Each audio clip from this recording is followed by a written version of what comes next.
Hey guys, Kyle here. We've recently been doing a lot of interviews and promotion for our new book, and I wanted to highlight one interview I did with a podcast and syndicated radio talk show called Issues, Etc.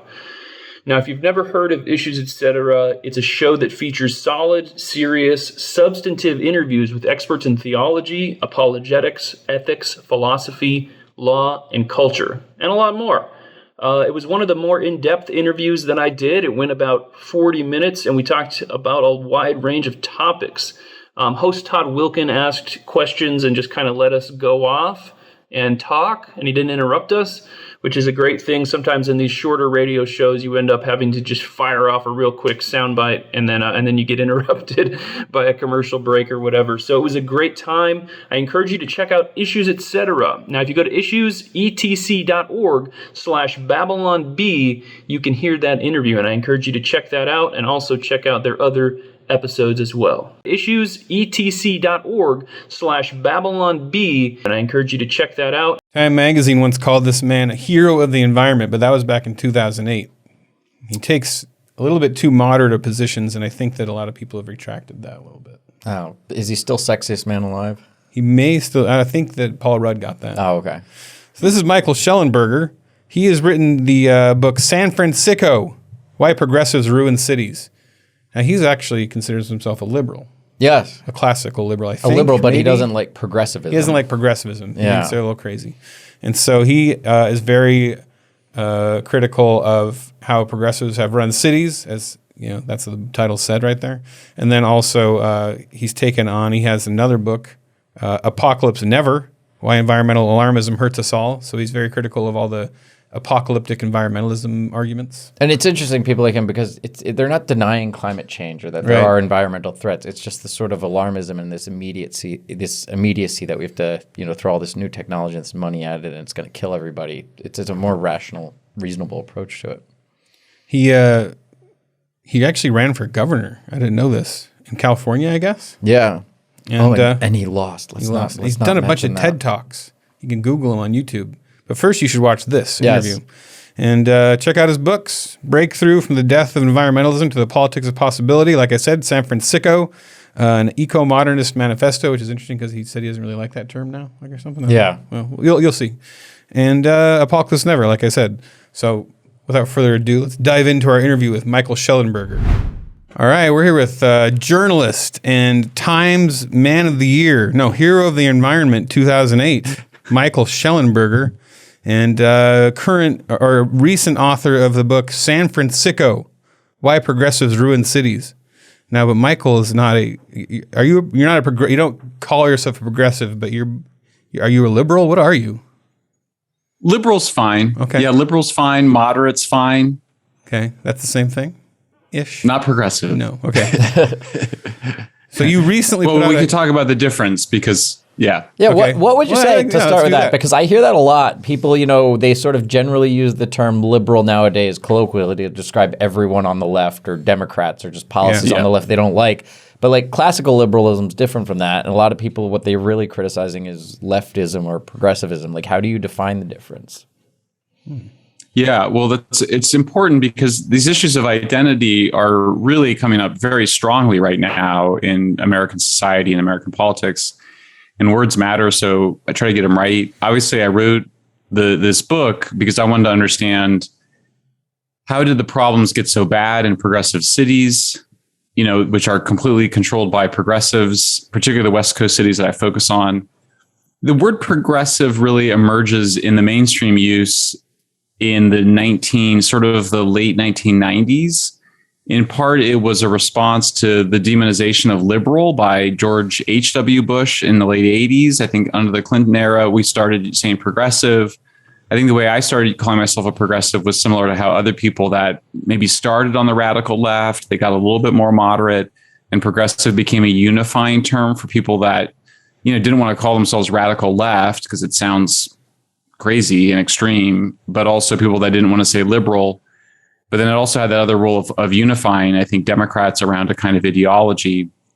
But in San Francisco, but in other progressive cities, progressives are in power. They're the more radical side of the Democratic Party, and then there's a group of people that are usually called moderates. It used to be called centrists, but that word has gone out of fashion. But I'm comfortable with moderate. I'm also comfortable with liberal in the sense that a lot of the things I favor, I'm fine with decriminalization of marijuana, even the decriminalization of sex work if it can be done safely. I'm fine with needle exchange. I'm fine with, just a bunch of other I'm for universal health care.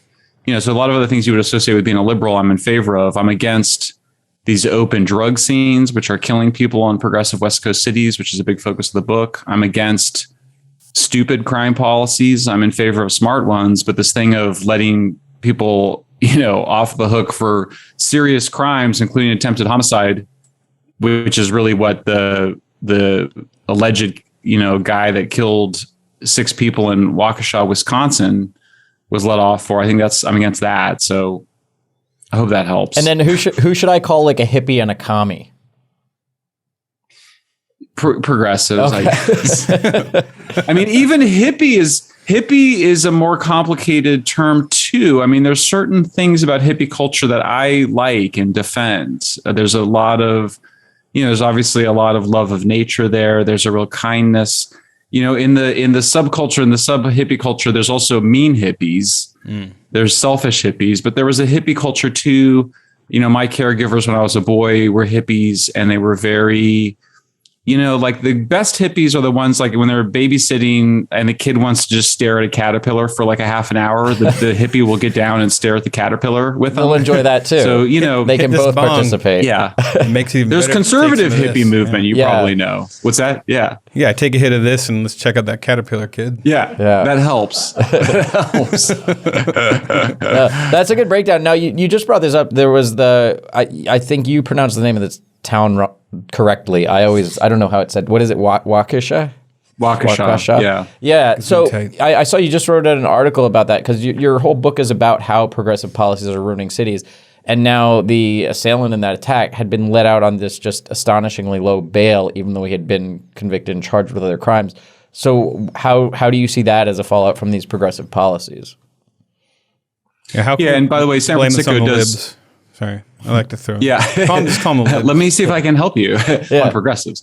Well, so the alleged killer, the alleged perpetrator of this is Darrell Brooks Jr.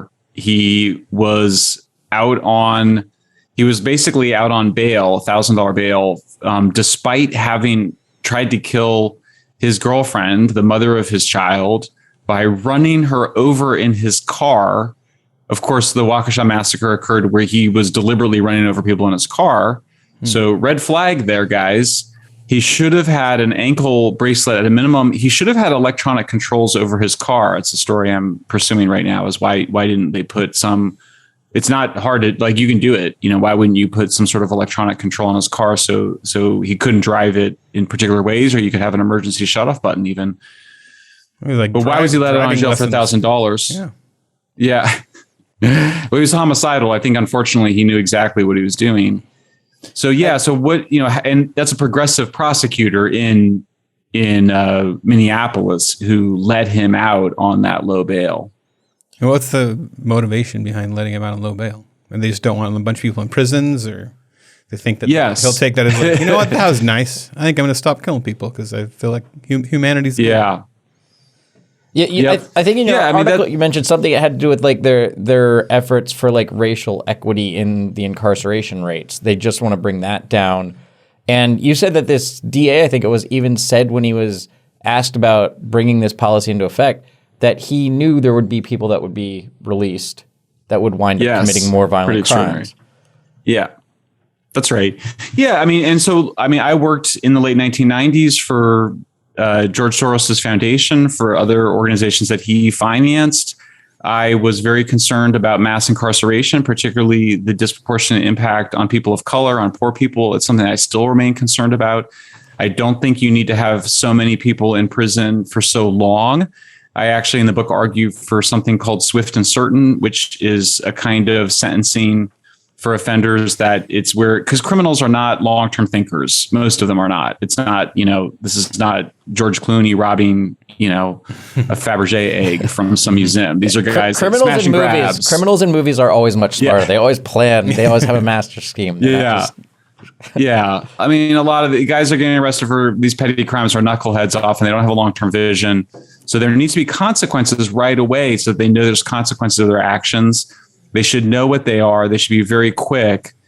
That's the right model. But basically, so it's just some of these are good intentions gone amok. The idea, though, was always that there would be consequences for behavior. At least that was my idea. And that was the idea of the people that I respected back in the 90s. Fast forward to today, and you've got progressive prosecutors that just seem like they're just trying to just get as many people out of the criminal justice system as possible, rather than into something else, maybe drug treatment, probation, ankle monitors, something that gets them on the straight and narrow. And I mean, I've been looking at, my interest has grown in progressive prosecutors because there's a bunch of them in different big cities, including Chicago, Philly, which is on track to have more homicides this year than any year since they started recording them in 1960. I mean, it's tragic. And part of it is you go, okay, so if progressives say they're so concerned about victims, then why aren't they concerned about, and about African Americans in particular, why are they not showing any concern for the victims of the homicides? Why this disproportionate concern for victims of police killings? 30 times more African Americans are killed by other civilians than by police. So why are progressives ignoring those deaths and just hyperbolically focused on the small fraction, the 3% of African Americans killed by the police? The answer is that progressives are against the system. This is, in this context, I'm really referring to the radical left, to the socialist or anarchist left or whatever, that says that the system itself is the problem. We have to completely change the system. Most liberals, most Democrats don't share that radical view, but they've been kind of swept up into a political coalition, the Democratic Party, and these progressive prosecutor movements, which hold much more radical views than ordinary people. And they're justifying them as humanitarian, but the consequence is that people are getting killed. So you call yourself an eco-modernist, eco-modernismist? No, I'm not crazy about the term. Oh, really? we got that from Wikipedia. I prefer the term. Wikipedia called you that. We'll go in and edit it later. We'll say no. That Wikipedia page is full of misinformation. Yeah, please go in and correct my Wikipedia page. That's what we'll do right after this. Are you a post-eco-modernist now? Does that make? That's fair. I'm not crazy about the term eco-modernism. It sounds. The problem with eco-modernism is that they're both the word eco and the word modernism are misleading. So you hate both halves of that whole word. Yeah, exactly. I prefer pro-human environmentalist or environmental humanist, but basically my book that came out last year is called Apocalypse Never: Why Environmental Alarmism Hurts Us All, and that's about, Mike, it's sort of a broad case for embracing a bunch of things that had traditionally been viewed as bad for the environment: nuclear power, fertilizers, hydroelectric dams, not always good, but often good, and showing that actually by taking care of people and prosperity, that you have a kind of unintended consequence of environmental protection. So when you go from using wood to coal, you're not chopping down all your trees. When you go from using coal to natural gas through fracking, you're producing half the pollution, half the carbon emissions. And then when you go from natural gas to nuclear, you're reducing your air and water pollution entirely. And so these things, it's basically everything you thought was bad for the environment is good. And after that, I mean, we can talk about how it's related to SanFran-Sicko, but basically I see both books as kind of making the case for important institutions to a functioning civilization, whether it's reliable and cheap electricity, functioning police departments, psychiatric hospitals. These are things that we need. And where progressives go wrong is when they point out problems in these institutions, and there are problems, but then they want to go and just tear down the institution without creating the replacement first. So, yeah, how does that tie in? Like some of the, what are some of the, where they use eco policies What's the driving force behind that, and how do they affect these cities? I know there's things like high-speed rail, and especially economically, they invest tons of money in them. Is that tied in your book? I know you've written in other both books. cases, with both radical environmentalism and so-called advocates for the homeless, who I point out are really radical anti-system people. In both cases, they hate the system, and the system, broadly meant capitalism, a democratic capitalist system, modern life. And so everyone's pretty familiar with this view. This is a view that sort of starts with Jean-Jacques Rousseau, runs through Karl Marx. Eventually, for the 20th century, the most influential thinker on this is the French historian Michel Foucault. The basic idea is that our system, our society, our government, our economies are all wrong, that they are exploitative, they're oppressive. There's some totally better system out there ready for us to use. Some people might call it socialism. Some people might call it radical, decentralized, anarcho communities. But the idea is that there's some different utopia that if we put in place, would basically prevent all the problems that we have in our current society. And so in some ways, it's a tautological view. It kind of, you find problems in societies and you say, well, that's the result of this particular way of organizing ourselves. And if we organize ourselves totally differently, we wouldn't have that problem. The issue with this, of course, is that not all of our problems stem from the system. Some do, but other problems are just not related to that at all, like drug addiction. I mean, you can argue that we're in the midst of a huge drug epidemic. 100,000 people died of overdoses or drug poisonings last year. That's an increase from just 17,000 in the year 2000 when I stopped doing this work. So we're in this huge drug addiction crisis. Certainly, there's plenty of blame to go around. The pharmaceutical companies deserve blame. The government regulators that failed with their job deserve blame. Doctors deserve blame. But also, the culture. I mean, people were demanding these drugs. We don't have a good psychiatric care system in the United States. So people that should have been getting antidepressants or ADHD drugs were just self-medicating with oxycodone. So, to some extent you go, yeah, it's partly the problem of the system, but it's also a problem of addiction. And some of these problems come from the culture itself. Similarly, you kind of go police killings. So look at the police killings. I point out that police killings of everybody, including African Americans, has declined significantly. I think it's declined something like 30% over the last 50 years. It's not perfect. Obviously, we don't want police to be killing anybody, but the system there's some people isn't making things worse. It's actually getting better in a lot of ways. So your book focuses on San Francisco, and you mentioned the drug addiction problem there as one issue. Here at the Babylon Bee, our main punchline about San Francisco is that there's human poop on the streets everywhere.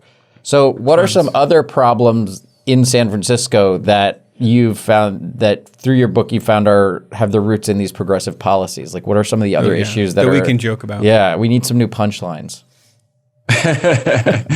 I mean, the main event is this issue of what are called open drug scenes.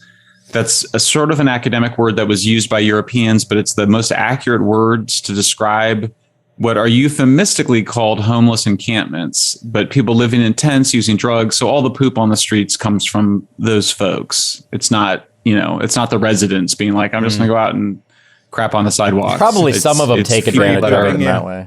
Yeah, you could. There's probably some of that. Yeah. So it's a city that has always been very open to drug use. We closed down the opium dens last of everybody in the early 20th century. We always had more bars and saloons than churches.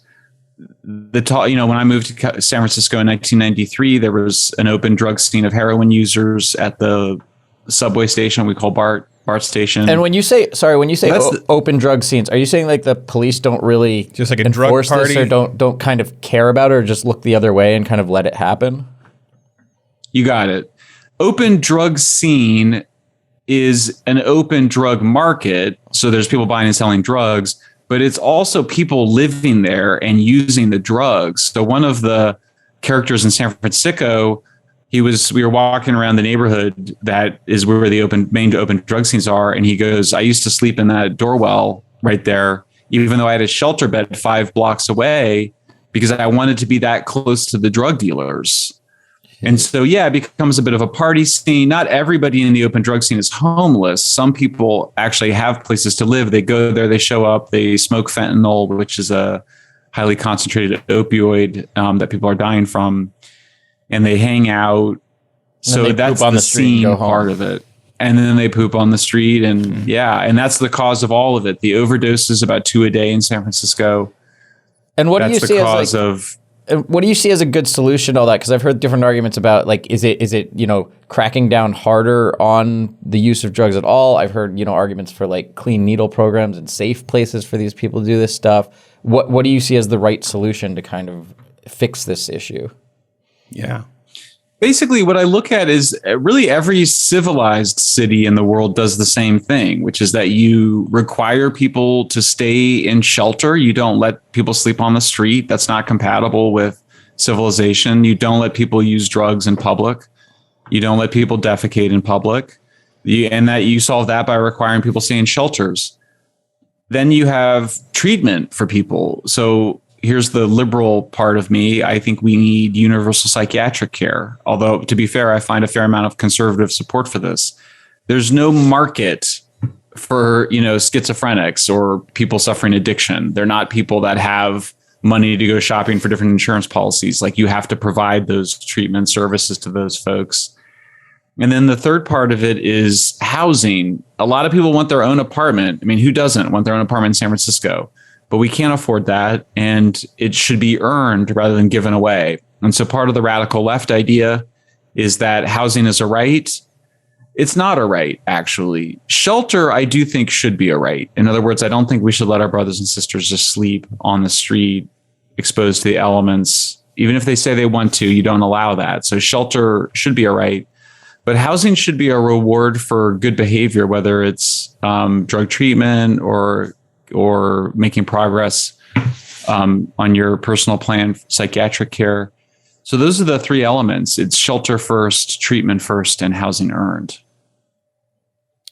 Open drug scene fascinates me. Is there other crimes that could be solved by having an open rape scene, for instance, or maybe an open murder scene? Just like pick each the open rape scene and the open murder scene are included. A purge area. That's Chaz. Those are thrown in. That was Chaz. Those are so you can rape and murder too. Those are thrown in for good measure. Oh, yeah. If you have an open drug scene, you get an open rape and open murder scene too. It's one of the side consequences of it. It's like a crime happy land. Now, should we even worry about fixing San Francisco? Because isn't it going to sink into the ocean because of climate change? It'll just all be underwater in 5 years? It'll be underwater soon. Yeah. 5 years? 10 years? What I point out is that even if you don't care about San Francisco, these policies are spreading. California is a leader culturally and politically. So I pointed out in an article today, the new mayor of Boston, they were shutting down an open drug scene in Boston at a place called Massachusetts Avenue and Cass Avenue. Same, it's like identical to San Francisco. Open, tents, sex workers, women being raped, people being killed, drugs being sold and used. They were shutting it down under the previous administration. She got elected and came in and said she wasn't going to shut it down. Same reasons given. And so these policies are unfortunately spreading. And so even if you don't care about San Francisco, plus it's also like at least half of the people on the street using drugs are from out of town, and they've come to San Francisco because they know they can use drugs, they can maintain their addiction without anybody interfering. And in fact, a lot of people giving them money, drug paraphernalia, tents, food, basically enabling them to continue their addiction. Should I give those policies spread? Should I give homeless people money when I see them? No, you should not. No, absolutely not. Across the board, you don't think that's a good thing to do? I think it's a terrible thing to do across the board. 100%. Because I've heard the bad arguments against it, but then there's that compassion thing in you where you think you're doing a good thing. And it's weird to hear no, that's always a bad thing. But so why is it always a bad thing? Well, the main reason it's a bad thing is that it's bad to give people money to maintain their addiction. And that always, maybe that you kind of go, well, but I drink alcohol or whatever. Yeah, but if you're maintaining your I need to caffeine or alcohol maintain my addiction, own alcohol addiction instead of helping them with theirs. Exactly. Yeah, I mean, for me, it's counterintuitive. We have this beautiful sympathy, human beings do, a very strong sense of empathy. It's wonderful, but you have to resist it because it's very bad to be buying drugs for people. It was always bad, but now think of it this way. What if the money you gave to somebody, they bought fentanyl and they died from it? Then you would in some way be implicated in their death. It's a terrible idea. I think you have to be highly selective about the homeless providers that you're providing money for, because a lot of them enable addiction. So you mean as far as like charities and shelters go and stuff like that you're supporting? Yeah, I mean, you go to so what I used in the book, I use Amsterdam as sort of a model for how to deal with this crisis, because they had an open drug scene as well in the late 1980s, early 90s. They shut it down, provided shelter for people. They use law enforcement. They don't allow that anymore. And it really has to be done by the government. This whole idea that it should be churches. I mean, this is one of the arguments I've had with some folks on the right, is it's kind of like churches and charities should provide that. No, that's how we got to where we are. This should be professionals. Some minority of folks on the street are suffering serious mental illness, like schizophrenia, severe bipolar. These folks require specialized care. These are some of the most difficult people in society to manage. I mean, that's why the problem exists. We don't have a properly trained workforce. Many people that go into this just think that they can just give out services or food, just helping. It makes them feel good to help. I get it, but it's not helping the people on the street, and it's resulting in this breakdown of society, really, in these big cities. Mm-hmm. As a Christian, you know God's always there for you, but sometimes things in this life can feel downright overwhelming, and you just need to talk to someone. That's right. That's why the online counselors at faithfulcounseling.com are there for you. Connect with a professional Christian counselor in a safe and private online environment. It's so convenient. It is, and it's nice that you can talk to someone who shares your faith and values, people that specialize in depression, stress, anxiety, relationships, crisis of faith issues. You're not going to get that with an atheist counselor. I'll tell you what. Right, and there's 4 communication modes: text, chat, phone, and video. You can start communication under 24 hours. Desktop, mobile, web, Android. Man, they got everything. There's financial aid available for those who qualify. It's affordable, faith-based. So check it out. You can go to faithfulcounseling.com/BabylonB, and you'll get 10% off your first month at that URL. Yeah, why not get started today? Go to faithfulcounseling.com/BabylonB. What was that again? Oh, that's right. It was faithfulcounseling.com/BabylonB. Simply fill out a questionnaire to help them assess your needs and get matched with a counselor that you're going to love. 10% off. Check it out. Check it. Can you explain to me, I was talking to my wife about this today, and she had just heard the term sanctuary city. And I have my general idea of what that means. Like, what does it really mean to be a sanctuary city? Well, what it's supposed to mean is what I supported, since I spent a fair amount of time in Central America.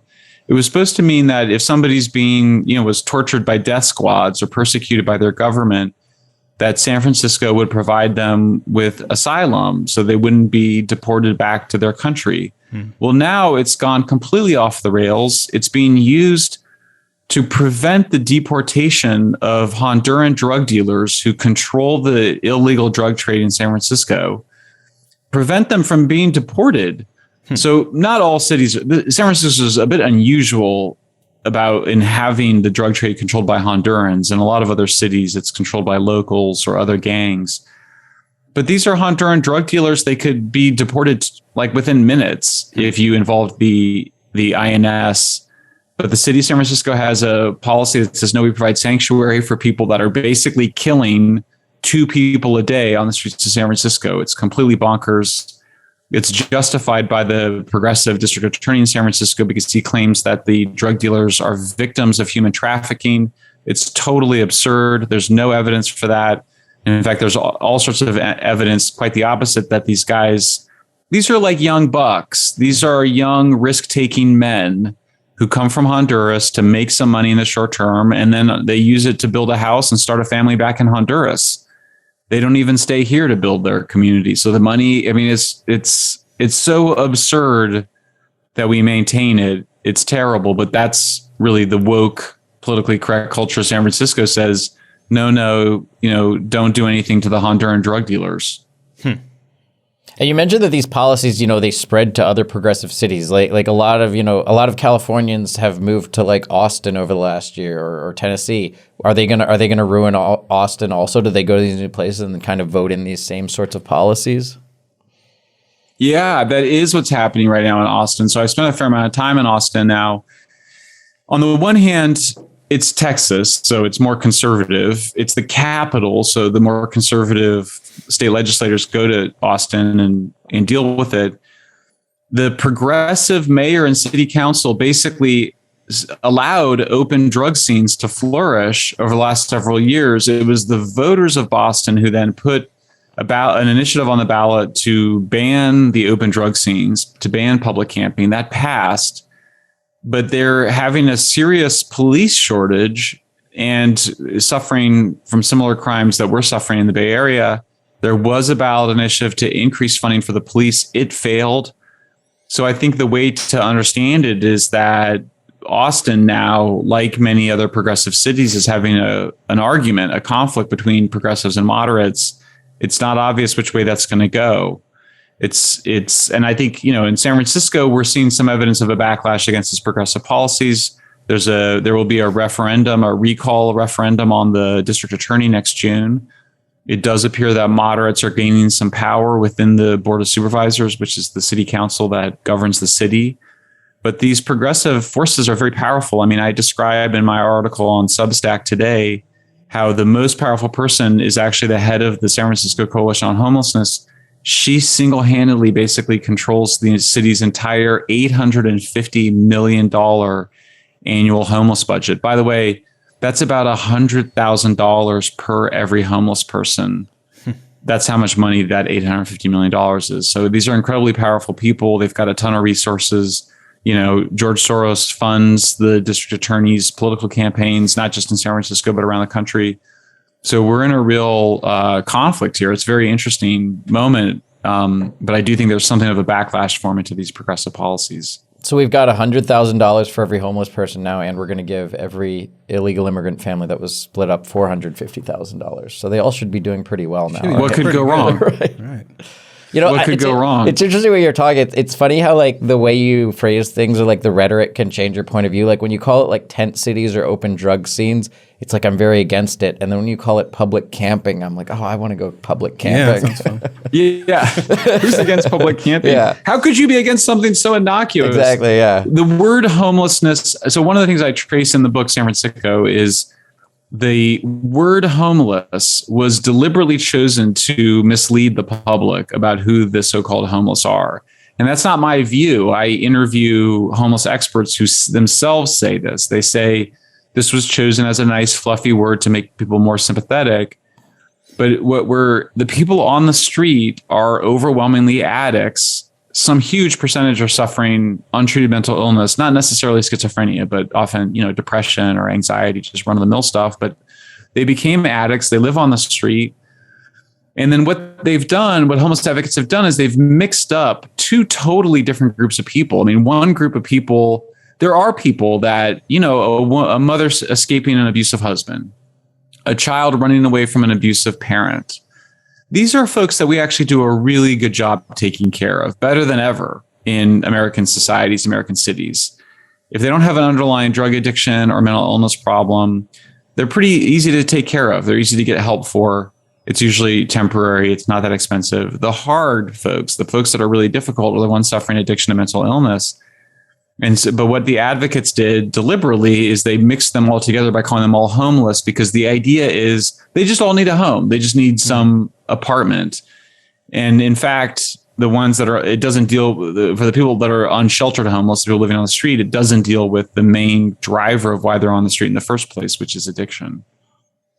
You mentioned churches earlier where people suggest they should be taking care of this. No.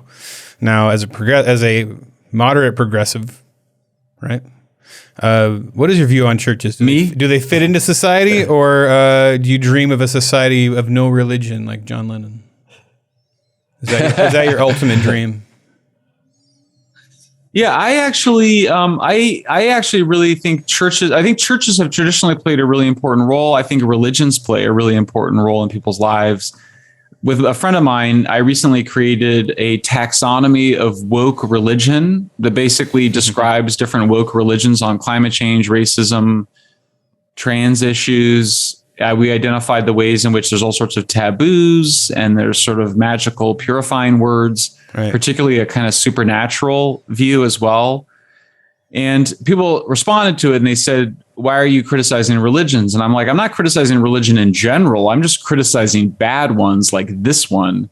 So, I mean, obviously, like some religions are really amazing and have done really beautiful things. And some of them are pretty terrible.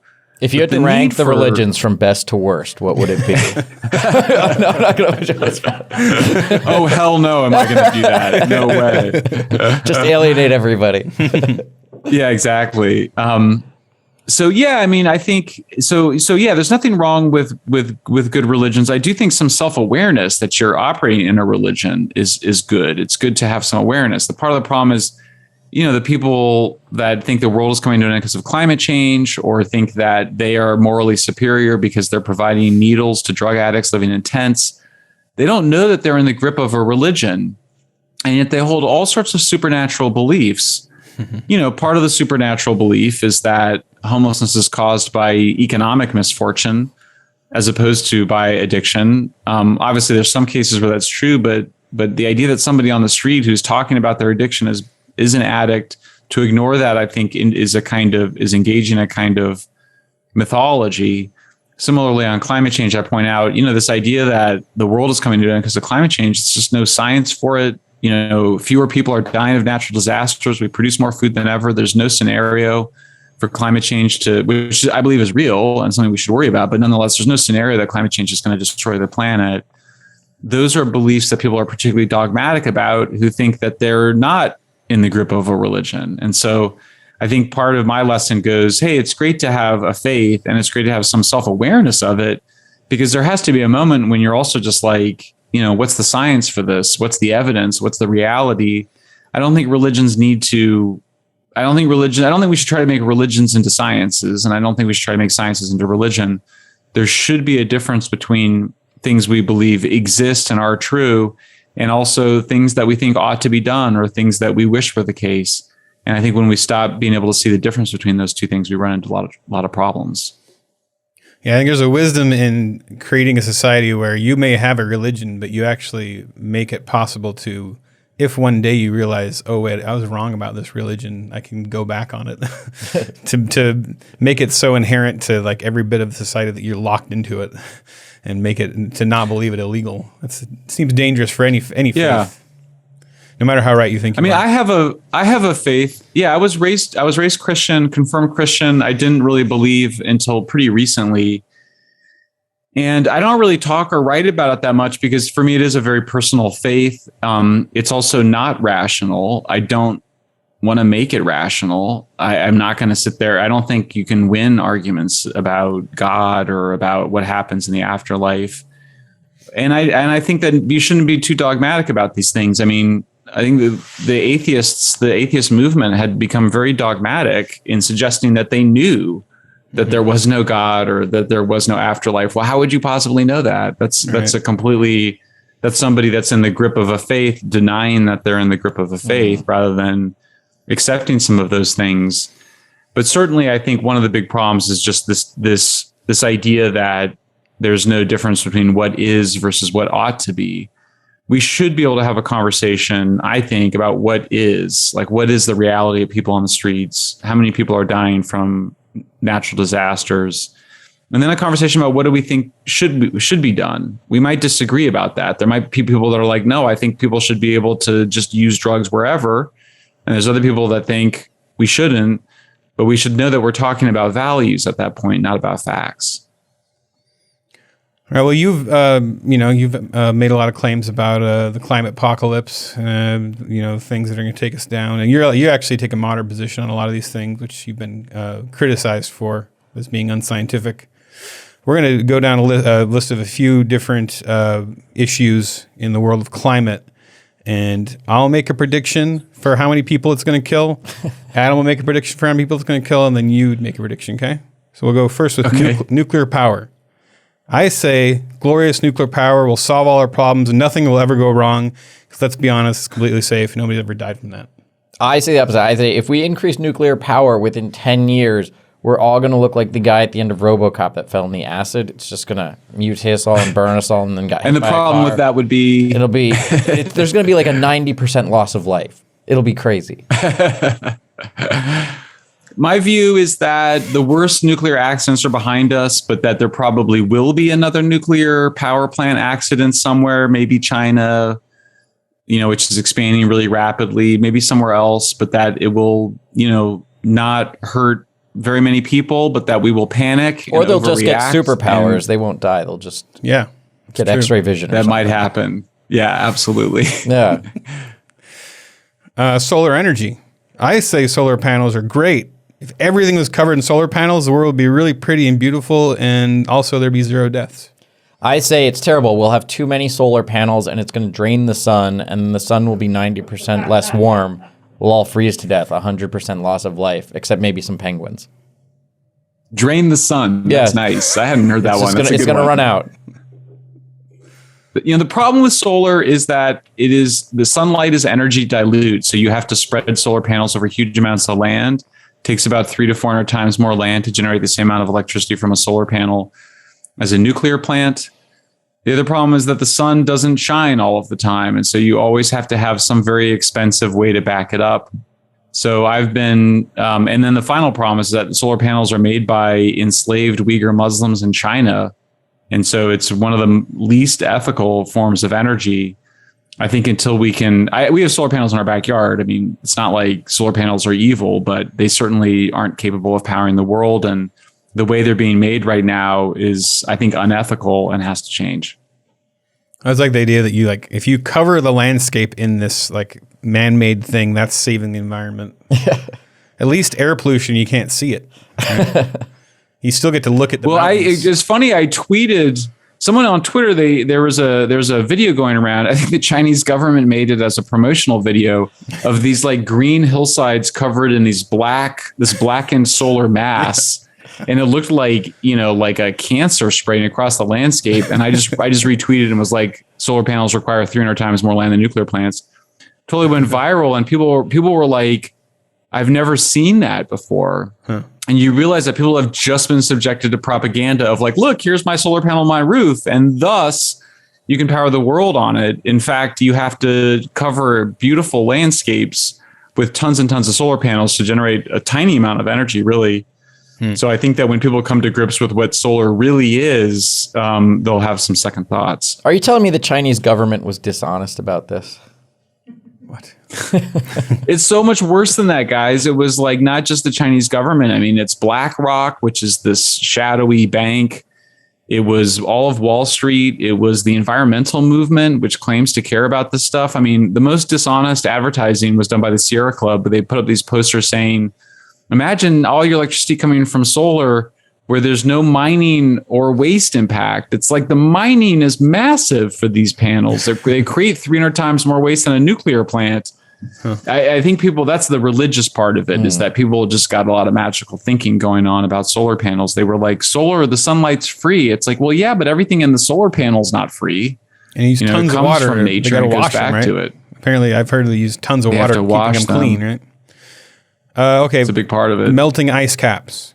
I say humans have made great boats in the past. We'll make even better boats in the future. We can turn our cities easily into floating cities.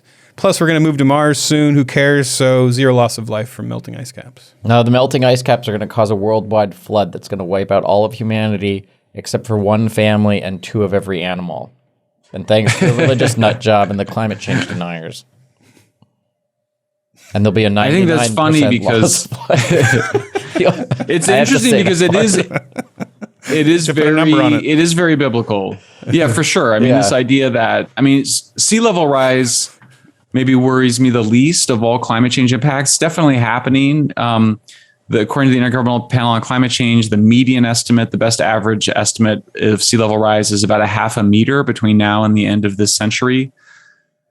We're going to be able to handle that. If you go to Netherlands, 1/3 of the Netherlands is below sea level now. Some parts of it are 7 meters below sea level. Humans are really good at engineering our environments. All else being equal, you wouldn't want the seas to rise as much as they're probably going to rise, but it's certainly not the end of the world. It's unfortunately not going to solve San Francisco's homeless problem. Mass extinction. I say humanity is evil, needs to be wiped out. Bring on the Great Reset. It's another species' turn to evolve. I want to see highly evolved amphibians. 100% loss of life. I don't think we should stop mass extinction. If we fix climate change, it's going to result in too many polar bears, and then we're all going to get eaten by polar bears. The only survivors will be tall, buff guys who can fight off a polar bear. 99% death rate. Well, we kind of agreed on that. You guys are in different ways. Yeah. The science shows we are not causing a sixth mass extinction. For us to be causing a mass extinction, something like 75 to 90% of all species would be going extinct right now. Only 6% of all species on Earth are critically endangered. Obviously, we don't want any critically endangered species, although it is worth remembering that species did go extinct before humans were here, and species were created before humans here. So this is not it's not a real issue. It was basically people exaggerating from a bunch of bad assumptions. The good news is that humans are leaving more of the earth for other animals as we grow more food on less land, since the main way that we use the earth, we use about half the ice-free surface of the earth. Vast majority of that is for producing food. Just 0.5% is for cities, 0.5% for energy production. And we're using a lot less food, in particular for meat production, which often competes with where endangered species are. So humans use about 1/4 of the Earth's ice-free surfaces just for meat production. Happily, that amount of land is going down pretty significantly. Almost the size of Brazil has been returned to grasslands and forests over the last 2 decades because we are just able to produce so much more heads of cow and other farm animals on smaller amounts of land. I want us to save so many endangered species that there's enough that we can use them for meat production. Yeah, get some variety going. I want to eat some exotic animals. Getting tired of cows. It's not the craziest idea in the world, in the sense that all of the species that we do rely on for meat production, obviously were bred from resources in the wild. But when we thought that the coronavirus came from nature, I actually interviewed Peter Daszak, who's now turned into something of a public villain for alleged allegations that he covered up the role of the Wuhan lab in perhaps creating the virus. But whatever you think of that controversy, I asked him, I was like, shouldn't we be breeding these exotic wild animals for the Chinese to consume, since that was the idea of how the virus spilled over from wild animals to humans? And he was like, that's not a bad idea. So it's not the craziest idea that you should breed endangered species. Some of them are difficult to breed, and ultimately they need their own habitat. They need more land for them to flourish. Fossil fuels. And by the time we run out of fossil fuels on Earth, we'll probably have developed time machines so we can just go back in time, kill more dinosaurs as needed. Zero loss of human life. Increased loss in dinosaur life, but nobody really misses them anyway. I don't think time travel is possible. We're going to run out of existent fossils, and we're going to have to kill and bury each other to make new fossils to frack. It's 90% loss of life. Your thoughts? All right, did we lose audio? We lost audio. Sorry, I'm coming up empty, guys. You may have muted us because of how stupid that was. I was like, laughing, no, yeah, but he went mute. I was trying to mute you guys. Yeah, it's like, I don't blame you.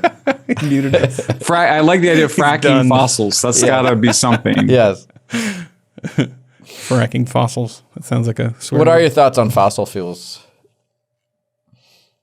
Anything? I mean, what I think about all energy, all fuels in a continuum. So if you're using wood and dung as your primary source of energy, that's still 2 billion people in the world that use wood and dung as their primary source of energy. Anything is better than that, including coal, which is our dirtiest fossil fuel. That's life-saving. Anybody that tries to deny poor people coal or oil and gas, I think it's immoral. That is part of what the United Nations Climate Summit has been about, is trying to get poor countries to not develop, basically. So we couldn't have had the Industrial Revolution with wood. It wasn't possible. Like physically, they've measured the heat content, and we just couldn't get enough heat out of wood to power the factories and power the steam engines. So fossil fuels are the basis of our prosperity. It's why we live over 70 years as opposed to living short, brutal lives. So fossil fuels have been a miracle. They've really allowed civilization to flourish. I think all else being equal, we should continue to move towards cleaner forms of energy. Just the switch from coal to natural gas has reduced U.S. emissions without any policy 22% below 2005 levels, which is 5 percentage points more than Obama promised to reduce them as part of the Paris Climate Agreement. 5 percentage points more than that we were supposed to reduce them under cap and trade legislation. And that's all happened because of fracking. And fracking has been such a beneficial technology for the climate, and for Americans. And then I just think nuclear is going to be where we go. It's the best. It's the best way to make energy. It requires very little land. It's great for the environment. No air or water pollution. Tiny amount of fuel rods, which is what they're fissioning in order to create the heat that turns the turbines. It's the best. It's the most advanced technology. It is complicated to run a nuclear plant compared to a natural gas plant. So it's going to take a while, but that's how I tend to think of it. I think if you're, so you think of it on a continuum. If you're burning coal, natural gas is a great alternative. But if you're using nuclear, going back to natural gas would be going back in terms of progress. All right. Well, we are going to go to our subscriber portion because we have you've been with us for a while here, and we'll make sure everybody knows where to get your books and everything. Don't worry, we'll add that on there. We're going to ask you about any crazy stories in your life from, you debated Ralph Nader, you ran for governor, you lived a wild and full life. We might ask you about different progressive cities and how progressives have ruined them and other things. And we're going to ask you our 10 questions too. So here we go. Subscriber portion. Cool. Coming up next for Babylon Bee subscribers. We didn't defund the police. We didn't defund the police. That didn't happen. So first of all, it did. We're going to quickly throw some progressive cities at you. New York City. Should we do Los Angeles? It's Portland. I don't know if you guys saw the Seth Rogen thing where Casey grew up here Neistat. Oh, yeah. Wondering what they'll say next? The rest of this podcast is in our super exclusive premium subscriber lounge. Go to babylonbee.com/plans for full-length ad-free podcasts. Kyle and Ethan would like to thank Seth Dillon for paying the bills, Adam Ford for creating their job, the other writers for tirelessly pitching headlines, the subscribers, and you, the listener. Until next time, this is Austin Robertson.